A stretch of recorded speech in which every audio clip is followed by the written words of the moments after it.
For 1,700 years, historians have studied one question: how did the greatest empire in human history destroy itself from within? The answer wasn't barbarian invasions. It wasn't political corruption. It wasn't even military defeat. Rome collapsed because of a single economic decision made in 193 AD. The emperor Septimius Severus ordered the debasement of Roman currency, reducing silver content in the denarius from 89% to 50% in just one generation. Within 80 years, the denarius contained less than 5% silver. By 476 AD, Rome had ceased to exist. Pause, and the Federal Reserve is following the exact same playbook. The Roman currency collapse follows a pattern that every monetary authority throughout history has replicated. It's not a conspiracy. It's not a political agenda. It's a mathematical inevitability that emerges when any institution controls the money supply without hard constraints. The pattern contains 5 distinct phases. Phase 1. Emergency justification. A crisis demands immediate monetary expansion. Phase 2. Incremental debasement. Small reductions in currency value that go largely unnoticed. Phase 3. Acceleration. Debasement speeds up as earlier decisions create new crises. Phase 4. Loss of confidence. Citizens and foreign powers abandon the currency. Phase 5. Systemic collapse. The monetary system fails, taking the empire's economic foundation with it. Rome took roughly 280 years to complete all 5 phases. What makes this pattern relevant today is not just that the Federal Reserve is following it, but how much faster modern monetary systems can move through these stages. Rome had decades between phases. Modern central banks measure the intervals in years. The denarius didn't fail because Romans were foolish. It failed because the incentives built into monetary control create an inescapable logic. When you can print money to solve problems, you will. When small debasement works, you increase it. When the consequences arrive, you accelerate debasement to manage them. And when confidence breaks, no amount of printing can restore it. You'll see this pattern in Rome. You're watching it unfold today. The year is 193 AD. Rome controls 5 million square kilometers. 50 million people live under Roman law. The denarius, Rome's silver currency, has maintained approximately 95% silver content for over 200 years. It is the reserve currency of the known world. Merchants from Britannia to Mesopotamia conduct trade in denarii. The currency's stability is Rome's economic superpower. But Rome is facing a crisis. The empire is defending borders from Germanic tribes in the north, Parthians in the east, and internal rebellions across 3 continents. Military spending has reached unsustainable levels. The cost of maintaining 30 legions, approximately 300,000 professional soldiers, consumes 75% of imperial revenue. Tax collection is becoming increasingly difficult as productive citizens flee to rural areas to avoid tax collectors. Emperor Septimius Severus faces an impossible choice: raise taxes and trigger civil unrest, cut military spending and lose territorial control, or find another way to fund the empire. He chooses the third option. In 194 AD, Severus orders the imperial mint to reduce silver content in the denarius from 89% to 81%. The difference is replaced with copper and bronze. This single decision generates an immediate 10% increase in money supply without raising a single tax. Citizens barely notice. 8% less silver looks identical to the previous coin. Merchants accept it at full value. Soldiers receive their pay in these new denarii without complaint. The debasement works perfectly. It solves the immediate fiscal crisis. It funds the military. And most importantly, it reveals that currency debasement has no immediate consequences. This is phase 1. Emergency justification. Rome faces a genuine crisis. The solution appears both necessary and harmless. The precedent is established.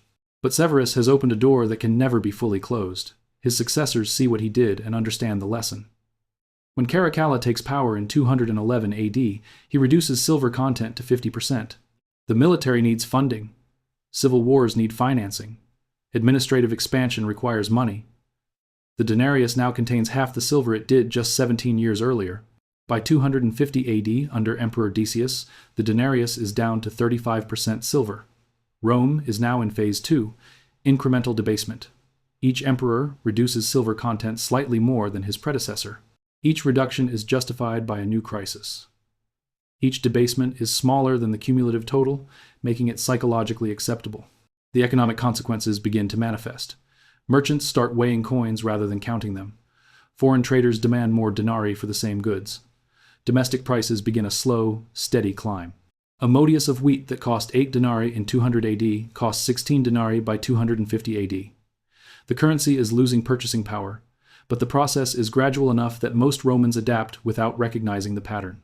Then comes Emperor Gallienus in 260 AD. The empire is fragmentating. The Gallic Empire has broken away in the west. The Palmyrene Empire controls the east. Germanic tribes are raiding Italy itself. Gallienus needs money immediately. He reduces the denarius to just 5% silver. Pause. 95% of what Romans call a silver coin is now copper. This is phase 3, acceleration. The incremental approach has failed to keep pace with mounting crises. Debasement speeds up dramatically. Between 260 and 275 AD, a period of just 15 years, Roman currency loses more value than it did in the previous 65 years combined. The economic impact becomes impossible to ignore. Prices don't just rise, they destabilize. The same modius of wheat that cost 16 denarii in 250 AD costs 200 denarii by 270 AD. A 12-fold increase in 20 years. Soldiers refuse to accept denarii as payment, demanding payment in gold, land, or goods. Tax collectors struggle to collect taxes in currency that loses value between assessment and collection. Emperor Aurelian attempts reform in 274 AD, introducing the Aurelianus coin with 5% silver content and official proclamation of its value. But the reform fails. You cannot restore confidence through decree when the underlying debasement continues. By 293 AD, Emperor Diocletian abandons currency reform entirely and attempts to control prices through the Edict on Maximum Prices, fixing the cost of over 1,000 goods and services. The edict fails catastrophically. Merchants hide goods rather than sell at fixed prices. Black markets flourish. Economic activity contracts. Rome is entering phase 4, loss of confidence. The currency still circulates, but no one trusts it. Foreign powers stop accepting denarii entirely. Internal trade increasingly relies on barter or payment in commodities. By 301 AD, the denarius is worthless. Diocletian abandons it completely, attempting to introduce a new currency system. But the damage is irreversible. The economic infrastructure that supported Roman power has dissolved. Pause. And Rome never recovered. The Western Roman Empire limps forward for another 175 years, but it is an empire in name only. Without a functional currency, the tax system collapses. Without taxes, the military cannot be paid. Without a military, borders cannot be defended. In 476 AD, the last Western Roman emperor is deposed. The collapse that began with an 8% reduction in silver content in 194 AD concludes with the end of Roman civilization. But Rome wasn't the first to discover this pattern, and it certainly wasn't the last. The same 5 phases appear throughout monetary history. What makes the Federal Reserve's current trajectory alarming is not that it's following the pattern, but how precisely it mirrors Rome's timeline. The Federal Reserve was created in 1913 with a specific mandate: maintain stable prices and serve as a lender of last resort during financial panics. For the first 2 decades, the dollar remained backed by gold at a fixed ratio of $20.67 per ounce. The money supply could only expand in proportion to gold reserves. This was the constraint that Rome lacked. Then came the Great Depression. In 1933, facing deflation and bank failures, President Franklin Roosevelt made a decision that parallels Septimius Severus in 193 AD. Executive Order 6102 prohibited private gold ownership and removed the dollar from the gold standard domestically. The gold backing remained for international settlement, but domestic constraints were eliminated. This is phase 1, emergency justification. Just like Rome, the initial debasement appeared necessary and produced no immediate negative consequences. The economy stabilized. Banks reopened. The crisis was managed. And the precedent was established. In emergencies, the rules of money can change. For the next 38 years, the Bretton Woods system maintained some discipline. The dollar remained convertible to gold for foreign governments at $35 per ounce. But domestic money supply expanded steadily. Between 1933 and 1971, the money supply increased by approximately 400%, while gold reserves increased by less than 10%. The dollar was being debased, slowly and incrementally, but the international gold peg disguised it. This is phase 2, incremental debasement. Each expansion is modest. Each is justified by economic policy objectives, stimulating employment, managing recessions, funding government operations. The process is gradual enough that most Americans don't recognize the purchasing power decline. Then came the 15th of August, 1971. President Richard Nixon, facing foreign demands to exchange dollars for gold that would deplete U.S.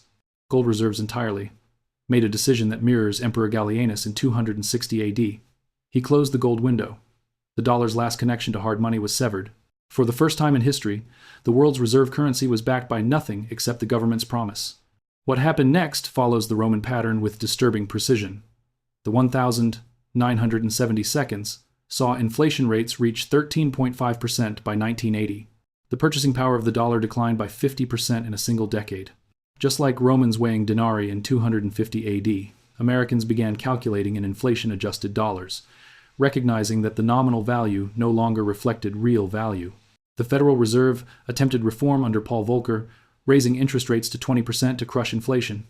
It worked temporarily, just as Aurelian's reforms briefly stabilized Rome, but the underlying incentive structure remained unchanged.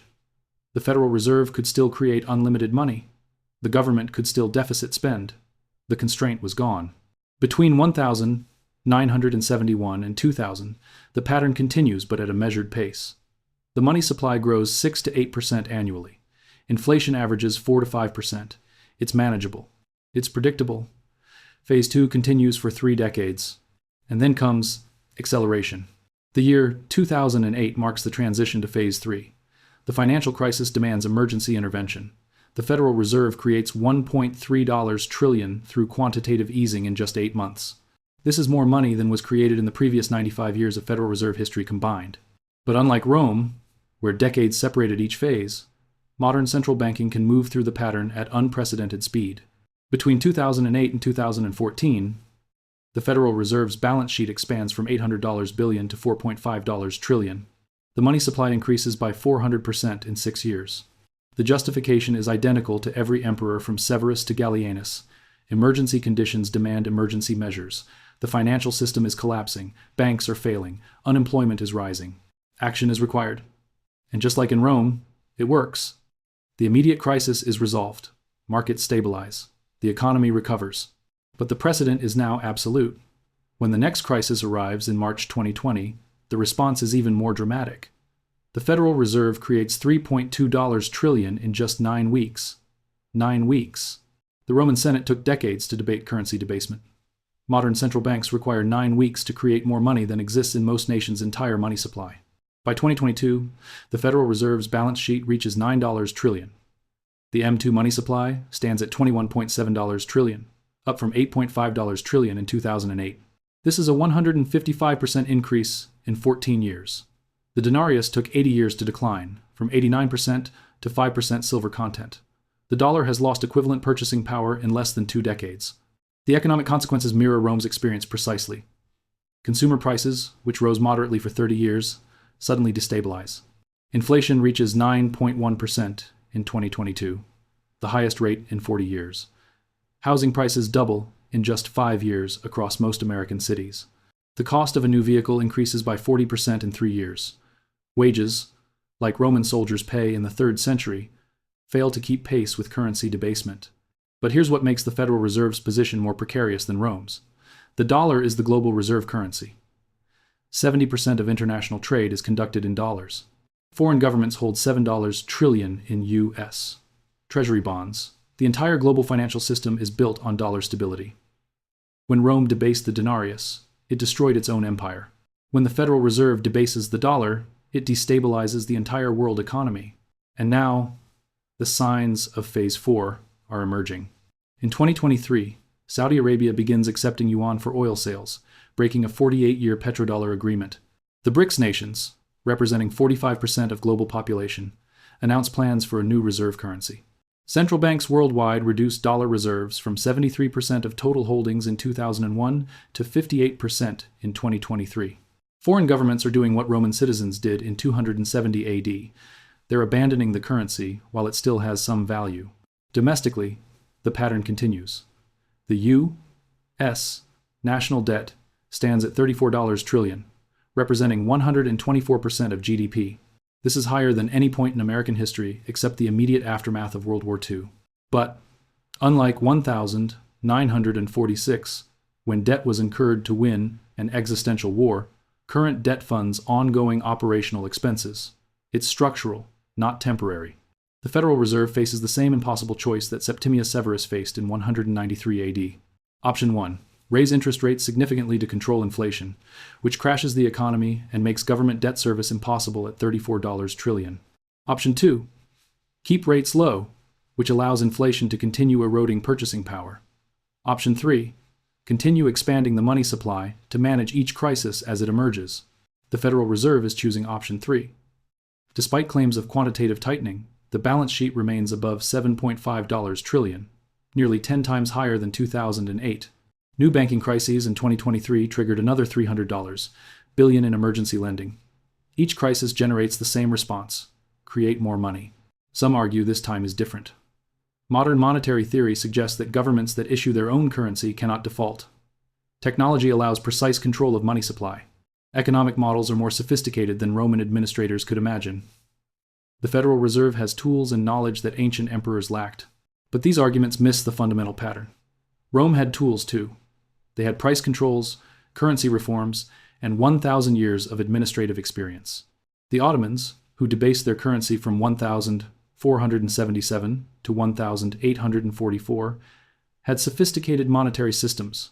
Weimar, Germany in 1923 had university-trained economists. Zimbabwe in 2008 had computers and economic advisors. The tools don't matter when the incentive structure remains unchanged. The pattern doesn't care about technology or expertise. It cares about mathematical reality. When you can create money without constraints, you will create too much money. When too much money chases the same goods, prices rise. When prices rise, political pressure demands intervention. When intervention requires funding, more money is created. The cycle accelerates until confidence breaks. The United States is not at phase 5. Rome's complete collapse took 280 years from first debasement to final dissolution. But Rome took 67 years to move from phase 3 to phase 4. The Federal Reserve has moved through the same transition in just 15 years. The pattern is not just repeating, it's accelerating. The Roman currency collapse warns us about the Federal Reserve because it reveals an inescapable truth. No monetary authority has ever voluntarily stopped debasement once it begins. Not one. Not in 2,000 years of recorded economic history. The incentives are too powerful. The short-term benefits are too attractive. The long-term consequences are too distant. Rome is currently at phase 4, where loss of confidence is evident but the system still functions. Phase 5, systemic collapse, occurs when foreign powers and domestic citizens simultaneously abandon the currency. Rome reached that point when barbarian armies demanded payment in gold rather than denarii, and Roman citizens used grain as money because coins were worthless. Whether the pattern continues or breaks depends on one question. Can the Federal Reserve voluntarily constrain itself when every incentive pushes toward expansion? Rome couldn't. Britain couldn't. Weimar Germany couldn't. No empire or nation in history has reversed course once phase 3 begins. Now that you know the pattern, you can watch for the markers. Accelerating money supply growth. Declining foreign reserve holdings. Rising inflation that persists despite official interventions. The emergence of alternative reserve currencies. These are not predictions. They are the same indicators that appeared in Rome between 260 and 300 AD. The pattern doesn't guarantee America's collapse, but it does reveal where the current path leads if nothing changes. And changing course requires something no monetary authority has ever demonstrated: the willingness to accept short-term economic pain to prevent long-term systemic failure. If you found this historical analysis valuable, subscribe to Financial Frontier for more patterns from economic history that explain the forces shaping our present. Next, we'll examine the hidden mechanism behind every financial bubble in modern history and why the current asset markets are following the same trajectory that preceded 1929, 2000, and 2008. The pattern is repeating. The question is whether we'll recognize it before phase 5 begins.